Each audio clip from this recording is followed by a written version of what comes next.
Here is how I plant tomatoes that I've had the greatest success with. All right, so I've already got one planted. What I do is I start with a really big hole. You want it big enough that this whole thing can fit in there, all the way up to just about where the first leaves are. Then I'm gonna add 1 aspirin, and this is to help prevent disease, and I'm gonna do about a tablespoon or so of this eggshell powder that I ground up.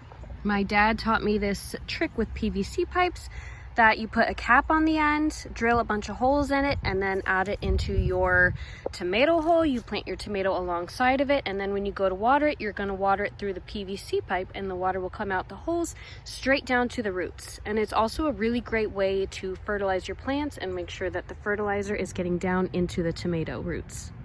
The eggshell powder is to give the plant calcium, which will help prevent blossom end rot. I just took it out and look at those roots. It looks great. So we'll just put it down into the hole, and I'm just gonna put it at a bit of an angle like this so that the soil can come up to where these first leaves are. So I put in a pinch of that aspirin, and now I'm going to add the eggshell powder, just kind of sprinkle it all around there. And you can even break up the root ball a little bit so that the roots spread out nicely.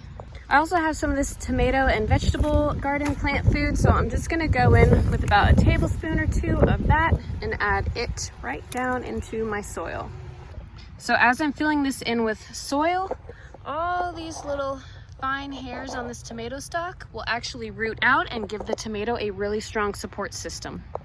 Now that I've planted it, I'm gonna go in with about 3 to 6 inches of a mulch around it, and this is gonna help protect the plant, it's gonna help protect the soil, and it'll even help retain moisture when we water.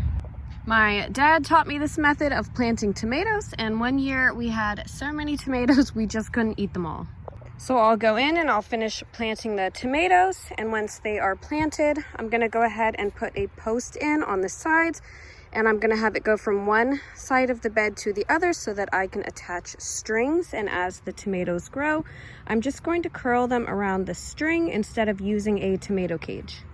This side of the bed has to get replaced first. The wood was just super old, so once I do that, I'm gonna have the tomatoes planted, and then I will be able to put up the trellis.